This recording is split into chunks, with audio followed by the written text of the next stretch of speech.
parlons ce matin de l'initiative sur la responsabilité environnementale. Va-t-elle trop loin ? C'est la question que l'on vous pose avec notre sondage sur le site mlemedia.ch. Je vous rappelle que le 9 février prochain, les Suisses voteront sur une initiative visant donc à réduire l'empreinte environnementale nationale en imposant des limites aux activités économiques pour respecter les capacités planétaires d'ici 10 ans. Si les partisans y voient une mesure essentielle pour préserver les ressources, les opposants dénoncent des conséquences économiques et sociales trop lourdes. Le Conseil fédéral et le Parlement jugent l'initiative excessive malgré la nécessité d'agir pour l'environnement. On en débat ce matin avec Mathilde Maranda, députée Ensemble à gauche et membre du Grand Conseil vaudois. Je vais y arriver. Bonjour. Bonjour. Bienvenue. Merci d'être avec nous ce matin. Bonjour David Lothar également, ou rebonjour David, qui est ici aussi pour débattre avec nous ce matin. Merci à Thomas Lécuyer également qui joue les prolongations ce matin. Après le cinéma, on parle un peu politique, mon cher Thomas. Et puis Léo de Garrigue, qui est avec nous aussi, notre journaliste. Merci d'être là, Léo. Merci Mathilde Maranda d'être là. Je vous propose d'aller jeter un petit coup d'œil à notre sondage. Et cette question qui est posée aux auditeurs et téléspectateurs d'Aime le Média depuis hier. L'initiative sur la responsabilité environnementale va-t-elle trop loin ? Oui ou non ? Aujourd'hui, en ce moment, à l'heure où je vous parle, c'est-à-dire à 8h37, 63% disent oui, 37% disent non. Avant de replanter le décor, 2 mots sur ce sondage, ça vous inquiète ? Moi, je comprends la préoccupation d'une partie de la population qui a peur qu'on en rajoute une couche sur leur situation déjà difficile. Les loyers augmentent, les primes d'assurance maladie explosent, les salaires suivent pas. C'est une situation qui est compliquée pour la population en Suisse. On est inquiété par d'autres thématiques internationales que le climat. Mais je pense qu'il y a peut-être une confusion sur qui cette initiative vient véritablement cibler et encadrer. C'est pas monsieur et madame tout le monde, mais c'est bien les activités économiques, les infrastructures à améliorer et finalement peut-être une certaine minorité de la population qui surconsomme, mais qui, encore une fois, n'est pas monsieur et madame tout le monde. Mais je comprends qu'il puisse y avoir une crainte dans le contexte actuel. Ouais, ça fait peur, effectivement. C'est pour ça qu'on va essayer de bien comprendre les différents objectifs, les objectifs principaux de cette initiative, Léo de Garrigue. Oui, l'initiative pour la responsabilité environnementale revendique que la Suisse respecte les limites planétaires d'ici 10 ans. Cela signifie concrètement qu'on a le droit de consommer autant de ressources qu'il s'en renouvelle, avec l'idée qu'une croissance infinie sur une planète aux ressources limitées, ce n'est pas possible. En face, le Conseil fédéral et le Parlement craignent que cette initiative entraîne des contraintes lourdes pour les entreprises, en fragilisant des secteurs clés comme l'industrie, l'agriculture et les exportations. Alors faut-il prendre les devants et montrer l'exemple, où la prospérité de notre pays est-elle à prioriser, et a-t-on vraiment le choix ? C'est le sujet de notre débat. Mathilde Maranda, cette initiative, à quel besoin est-ce qu'elle répond ? Cette initiative, elle demande finalement simplement que les activités économiques aujourd'hui soient respectueuses du cadre que nous pose la nature et sa capacité de renouvellement.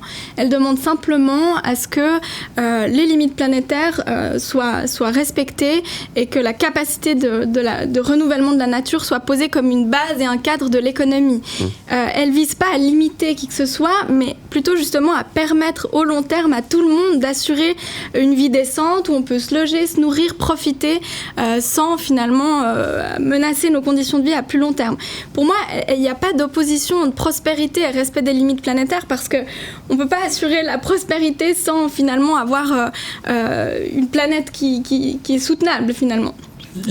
Voilà. Il faut comprendre, juste pour éclaircir cette question des limites planétaires, que le jour du dépassement, donc le jour en Suisse où on a consommé tout ce que la planète pouvait nous permettre de consommer, ça tombe aux environs de la mi-mai. C'est-à-dire qu'à partir de la mi-mai, donc plus de la moitié de l'année, on est à crédit. On vit à crédit. On consomme plus que ce que la planète est capable de générer. Là, je parle pour la Suisse. C'est 2-3 jours plus tard, je crois, que la plupart des autres pays. Donc on est déjà un peu mieux. Mais... Oui, avec une grande différence avec les pays, évidemment, plus au sud, qui ont des modes de vie plus sobres, disons, ce qui montre aussi toute la question de la différence entre les pays et entre les actions qu'on doit exiger des différents pays. Mais du coup, il y a ce chiffre, effectivement, des 10% les plus riches de la planète incluant les pays, sont responsables de 50% des émissions liées au mode de consommation, alors que 50% des plus pauvres sont responsables de 10% des émissions. On voit le fossé.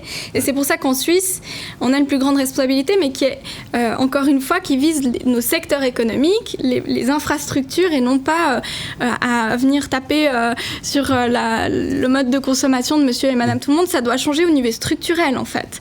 L'idée n'est pas de culpabiliser les gens, encore une fois. Qu'en est-il alors de nos voisins, les pays limitrophes par exemple? Alors là, on parle de montrer l'exemple, effectivement, mais est-ce que finalement les pays environnementaux, enfin qui nous entourent plus précisément, ont pris des mesures aussi dans le même sens que celle-ci? Ou on est en retard, on est à la traîne, on est quoi là? Par exemple, je trouve intéressant parce qu'en 2025, la Suisse est descendue de 22 places sur le Climate Change Performance Index, bref, un index qui calcule en fait le degré d'action des pays en matière climatique. Et tout en haut de ce classement, on trouve le Danemark, qui n'est pas effectivement à la frontière de la Suisse, mais qui est quand même un pays européen qui a une dimension, une population assez similaire à la Suisse. Donc on voit qu'on est loin derrière, à la 33e place, ce qui laisse à penser qu'il y a matière à s'améliorer en fait aujourd'hui. La Suisse a été condamnée par la CEDH pour inaction climatique. Bon, ça paraît un petit peu abstrait, mais on voit qu'en fait en Suisse, on a déjà dépassé 6 sur 9 des limites planétaires, comme à peu près partout dans le monde, ce qui est du coup déjà un degré avancé, disons extrême, de dépassement de ce qu'on a à disposition pour soutenir nos conditions de vie. Mais voilà, par contre, on a des lois climat on a voté la loi climat en 2023 et on a déjà un conseil fédéral qui, au fond, avance des projets qui vont à l'encontre de cette loi climat, par exemple, qui ne veut pas finalement investir pour les crédits pour les trains de nuit ou avec les projets autoroutiers dernièrement. Le conseil fédéral n'avance pas dans la lignée finalement de ce qu'a décidé la population en votant pour la loi climat. On voit qu'on a du retard par rapport à d'autres pays voisins et qu'on pourrait faire plus, mais encore une fois, faire plus, ça s'adresse aux structures, aux politiques et aux activités économiques. Alors ça, c'est pour la Suisse. En même temps, on voit que les États-Unis et Trump veulent sortir des accords de Paris, qui vont aussi dans le même sens que ce que... Aujourd'hui, c'est difficile. Vous n'avez pas l'impression qu'il y a un discours qui est mal entendu, mal compris de la population? Oui, je pense qu'il est mal entendu. Pour moi, il y a quand même une situation où, en fait, aujourd'hui, il y a une peur de la décroissance comme si ça allait créer de la pénurie. Mais en fait, des études montrent que décroître la demande dans les pays riches, ça ne va pas, disons, nuire au bonheur et aux conditions de vie parce que, disons, il y a une étude qui est parue récemment par des économistes suisses qui a créé un scénario qui montre qu'il est possible d'assurer une existence digne pour 10 milliards de personnes à l'horizon 2050 en baissant la consommation d'énergie de 60%, et ça nécessite deux directions, des changements technologiques, ça veut dire transférer, améliorer, disons, notre organisation avec les changements technologiques et réduire la demande, mais ça s'adresse encore une fois à deux groupes. Peut-être un certain groupe qui surconsomme les consommations de luxe, les croisières en yacht, il va falloir peut-être poser un peu plus de limites sur ça. Et le deuxième groupe, c'est les gens normaux qui ont besoin des infrastructures du quotidien, qui ont besoin d'infrastructures fonctionnelles pour le transport, pour le logement, pour la production, qui soient à la fois satisfaisantes et durables. Et ça, c'est possible, mais en faisant des investissements dans ces secteurs clés que sont le logement, le transport, etc. Et ces gens-là, en fait, il faut leur offrir les moyens d'avoir une vie qui est, disons, en adéquation avec l'environnement et pas les fustiger. Mais évidemment, c'est effrayant de voir qu'aux États-Unis, il y a ce tournant qui se passe et en même temps, il n'est pas le fruit du hasard. Il y a peut-être un discours écologiste qui a été trop longtemps culpabilisant. Ça, je pense que l'écologie doit réfléchir à cette question-là et qu'il y a eu peut-être trop d'initiatives aussi en Suisse qui venaient un petit peu viser la population alors que c'est pas là où en fait la clé du changement se trouve. Mais juste revenir sur les États-Unis, ce qu'on voit aux États-Unis et qui par ailleurs se produit un peu partout avec la montée de certains discours autour de la haine, etc. Dans les années 60, la croissance économique, elle profitait aux salariés. Elle profitait à monsieur, madame, tout le monde. On voyait le fruit de son travail. Enfin, moi, j'y étais pas, mais c'est ce que j'ai lu dans les livres d'histoire. Mais aujourd'hui, cette croissance, elle est arrivée à une limite où les gens, ils voient pas les fruits de cette croissance parce que les inégalités augmentent, que les salaires stagnent et finalement que les riches deviennent de plus en plus riches. Et aujourd'hui, les gens qui profitent de cette croissance, les ultra-riches aujourd'hui, se rangent derrière ces partis qui propagent la haine, disons, pour empêcher la remise en question non plus de leur pouvoir et proposer aux gens des boucs émissaires à leurs problèmes. C'est les étrangers, c'est les écolos, c'est les trans ou je sais pas quoi, c'est les chômeurs. Ouais. Et finalement, on a cette diversion des problèmes des gens qui seraient la responsabilité des écologistes ou des étrangers et non pas d'une certaine minorité de la population qui surconsomme notre planète et finalement détient énormément de capital. Et là-dessus, quand même dire que les 1% les plus riches de la planète ont épuisé en 10 jours leur budget carbone 2025. David Lothar. Alors moi, je vais vous parler en toute transparence. Moi, la plupart du temps, lorsque je reçois un bulletin de vote, je le mets à la poubelle. Ça va choquer certains. Mais pourquoi ? Parce que je ne comprends souvent rien à ce qu'il raconte. Quand tu dis oui, en fait, c'est non, et quand tu dis non, c'est oui, et l'inverse. Ça, on peut durer, c'est un débat. Je fais l'effort. J'ai reçu il y a quelques jours ce bulletin. Je me mets à la place. Je fais l'effort de comprendre vraiment. Là, je suis un petit peu indécis par rapport à ça. Moi, ce qui m'intéresse, alors quand j'ai lu, ce qui n'est pas facile de lire, mais je vois que la Confédération essaie de faire un effort, merci à elle, mais c'est pas toujours facile. L'argument des opposants, c'est l'initiative implique des changements radicaux pour la population. Elle entraîne des interdictions et des prescriptions restrictives. Mais je ne sais pas plus que quoi en fait. Comme quoi comme restriction ? Parce que moi finalement ce qui me fait peur là-dedans c'est la hausse des prix. Et comme monsieur et madame tout le monde, vous dites les gens normaux, quel sera l'impact pour nous par rapport à ça ? Et puis en même temps, si j'ai l'impression que je dis que je veux voter contre, j'ai l'impression d'avoir une sorte de culpabilité en disant mais tu vois, en fait on va droit dans le mur, tu aurais dû voter ainsi. Enfin voilà, il se passera quoi si pour le porte-monnaie de monsieur et madame tout le monde ? L'application de l'initiative, comme toujours, comme dans toutes les initiatives, elle dépendra du Conseil fédéral et des priorités qui sont amenées. Mais ce que je pense qu'il faut défendre aujourd'hui, c'est justement 2 directions en conséquence de cette initiative. Une direction sur la surconsommation de luxe, qui finalement ne concerne pas beaucoup de gens, mais qui a un impact écologique et carbone important, et finalement cadrer et limiter vraiment ces activités de luxe. Ça, c'est quand même une première piste. Et la deuxième, c'est justement l'investissement dans des infrastructures qui permettent aux gens de mieux consommer. Ça veut dire dans les transports, ça veut dire permettre d'avoir des transports à très bas coût, disons, ou plus facilement accessibles, des transports publics qui ont des meilleures dessertes. Aujourd'hui, mais il y a une répercussion sur ces prix, justement. Excusez-moi de vous couper la parole, madame. Et il y a une répercussion par rapport à... Si on baisse les prix, par exemple, des transports publics, elle sera où la répercussion ? Dans d'autres impôts ? Ça dépend. L'impôt, c'est un mécanisme progressif que moi je soutiens qui finalement prend plus d'argent aux gens les plus riches. Aujourd'hui on a une baisse d'impôt dans le canton de Vaud, il y a eu des calculs qui ont été faits, elle va vraiment profiter qu'à des gens qui ont des très hauts salaires.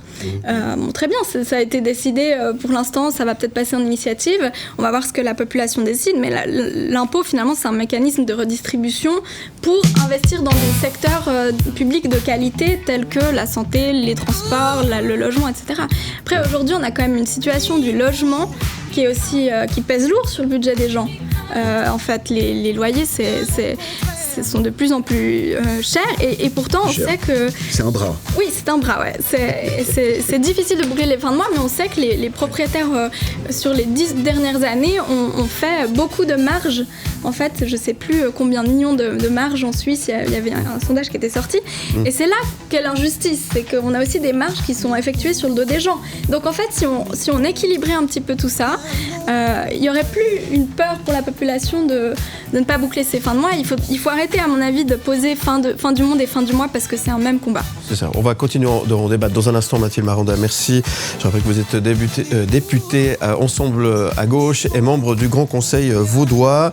On continue d'en parler dans un instant avec vous. Et puis on jette un petit coup d'œil à notre sondage. Votre sondage. Et cette question, l'initiative sur la responsabilité environnementale va-t-elle trop loin selon vous ?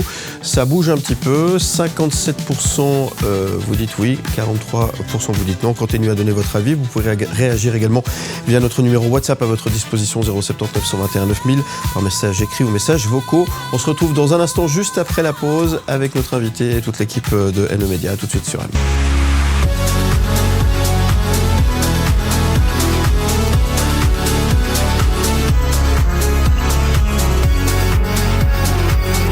Ni pour, ni contre, bien au contraire. contraire. La Suisse face à une initiative sur la responsabilité environnementale. Et cette question, sondage sur le site mlemedia.ch. L'initiative sur la responsabilité environnementale va-t-elle trop loin selon vous? Votre avis vous est demandé sur le site mlemedia.ch. Continuez à donner votre avis. Vos messages sont les bienvenus par WhatsApp, messages écrits et vocaux. D'ailleurs, nous avons reçu un message. Justement, je vous propose d'écouter. On continue le débat ce matin avec notre invitée Mathilde Marande. Bonjour M-le-Média, ici Gaëlle Valterio, coprésidente des Jeunes Verts Vaudoises et Vaudois. C'est avec un immense plaisir que j'ai appris que vous aviez invité Mathilde Maranda ce matin sur votre plateau dans un format long pour parler de l'initiative Jeunes Vertes sur la responsabilité environnementale. On a été surpris de découvrir que certains partis ne nous suivaient pas, notamment au motif que la Suisse en faisait déjà assez. Et là, j'ai une question pour Mathilde. Comment ça te paraît encore possible que certains et certaines prônent que la Suisse en fait déjà assez pour respecter nos limites planétaires et la durabilité ? Mathilde Maranda, la Suisse, on fait assez aujourd'hui ou pas? Bon, la question c'était comment est-ce possible que certains prônent, et je pense que c'est possible parce qu'ils ont des intérêts économiques à conserver, à maintenir, qui ne sont pas les intérêts du plus grand nombre. En effet, non, la Suisse ne fait pas assez, comme j'ai dit, sur le ranking de l'action climatique. Elle est à la 33e place, alors que le Danemark, qui est un pays très similaire à la Suisse en matière de population et de dimension, est au premier rang. Donc on peut faire beaucoup plus. Et encore une fois, on a dépassé 6 sur 9 limites planétaires, dont une 22 fois. On a des secteurs économiques clés en Suisse aussi. On a un rôle à l'international et c'est pour ça qu'on pourrait avoir, disons, malgré qu'on est un petit pays, un impact fort au niveau international avec le rôle économique clé que la Suisse a comme pays très riche. Moi, je pense que les opposants aussi à cette initiative, à cette votation, devraient considérer que les pertes économiques et sociales liées aux catastrophes climatiques vont être 1000 fois plus importantes, et encore je pèse mes mots, que les pertes liées à des efforts peut-être parfois un peu coercitifs sur la diminution de la consommation ou le transfert vers d'autres énergies, etc. Je veux dire, on n'a qu'à voir les inondations qui sont passées en Valais l'an dernier, la crue du Rhône. Ça a été catastrophique. C'est un coût beaucoup plus important. Donc l'argument économique, pour moi, il ne tient pas la route du tout. Mais vous n'avez pas peur aussi que justement des entreprises, on parle de départ d'entreprises de Suisse par rapport à cette initiative? Et il y en aura d'autres qui viendront, qui feront de la tech écologique. C'est vrai que l'idée, c'est la prospérité. La prospérité dans les limites planétaires, c'est aussi une opportunité pour l'économie, pour le secteur public, pour la société finalement, d'évoluer vers un autre modèle. Moi, j'aimerais parler la théorie du donut de l'économiste Kate Raworth, que je trouve intéressante, c'est de dire, en fait, on a aujourd'hui besoin que l'économie soit cadrée à la fois dans un cercle des minimums vitaux, des besoins sociaux, de sécurité, de santé, d'alimentation, de confort et de loisirs.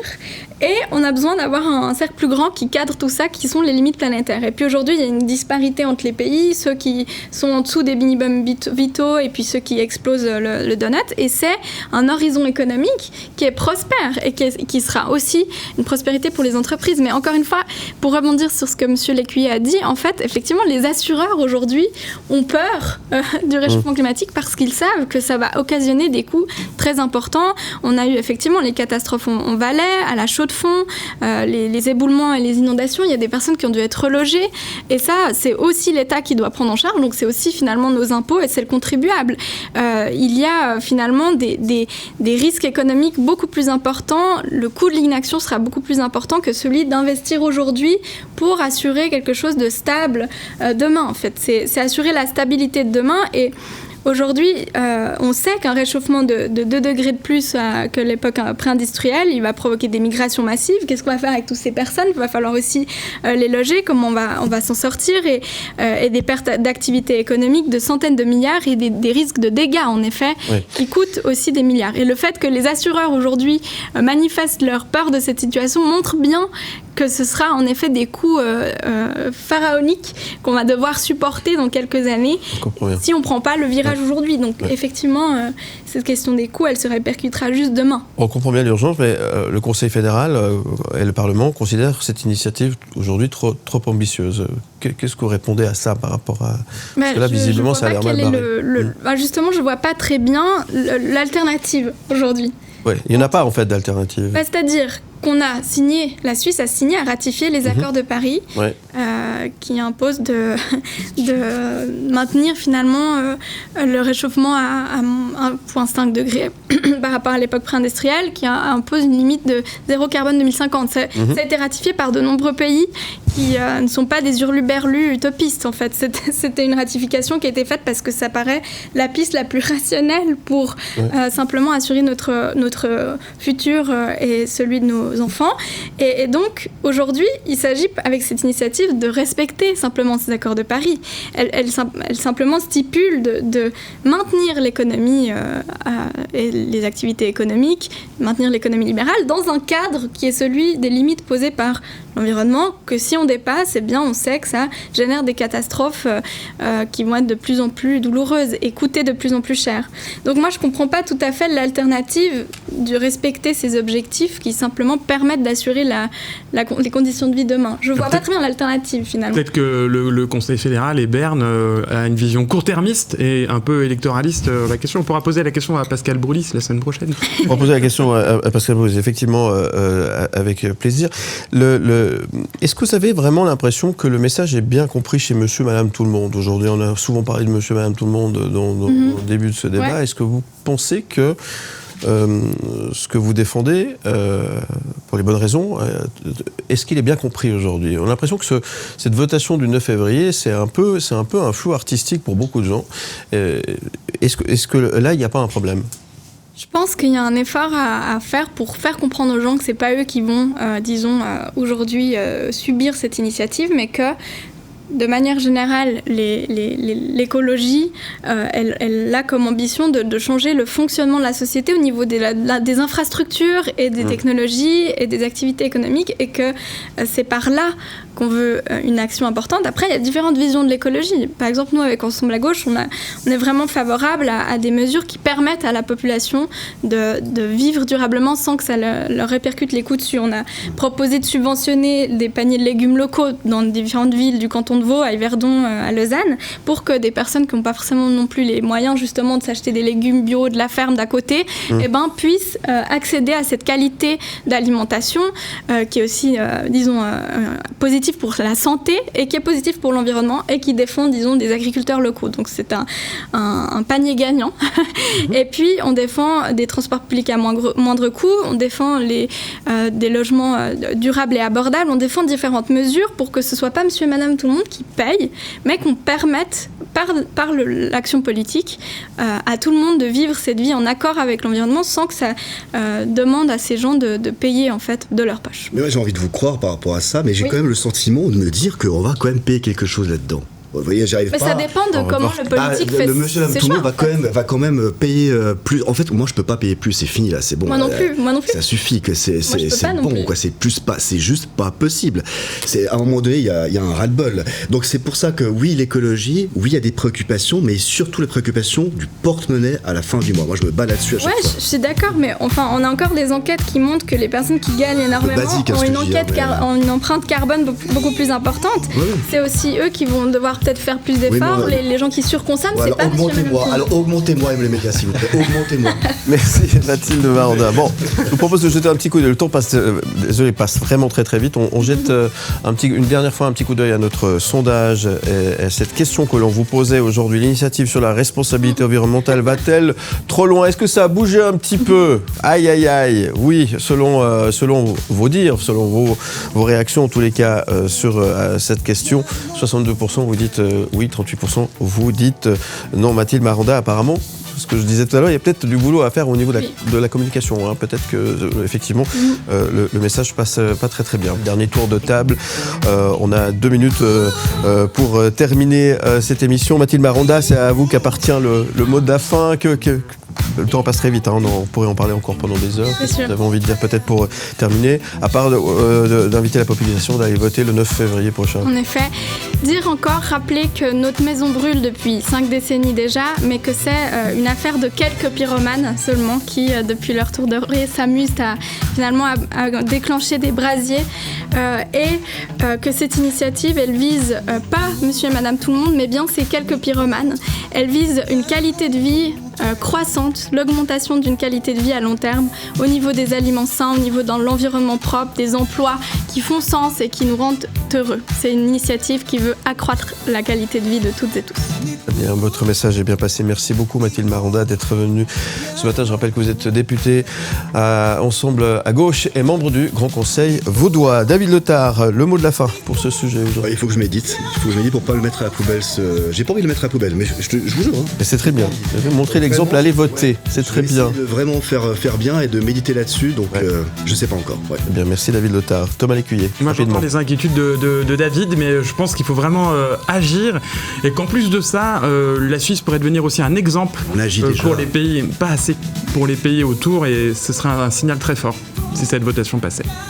Très bien, merci Thomas. Léo de Garrigue. Oui, quelques précisions factuelles par rapport à ce qu'on disait tout à l'heure. Chaque année, le Global Footprint Network calcule le jour du dépassement, qui est le jour de l'année où l'humanité dépasse les ressources naturelles disponibles. En 2024, ce jour a eu lieu le 1er août à l'échelle du monde et le 27 mai à l'échelle de la Suisse. Donc si le monde vivait au rythme des Suisses, nous aurions besoin de 2,5 terres. Merci Léo pour cette conclusion. Je rappelle que vous retrouvez ce débat en podcast et en image sur le site mlemedia.ch. On revient demain avec un nouveau ni pour ni contre, bien au contraire. Les médias traditionnels face à la défiance, peut-on encore leur faire confiance ? Faites-vous confiance aux médias traditionnels ? Votre avis nous intéresse sur le site mlemedia.ch. Et je rappelle que vous pouvez réagir et prendre part au débat par WhatsApp au 079 121 9000, messages écrits ou vocaux. Ils sont les bienvenus. Merci encore une fois Mathilde Maranda. Merci à vous. À très bientôt sur M le Média.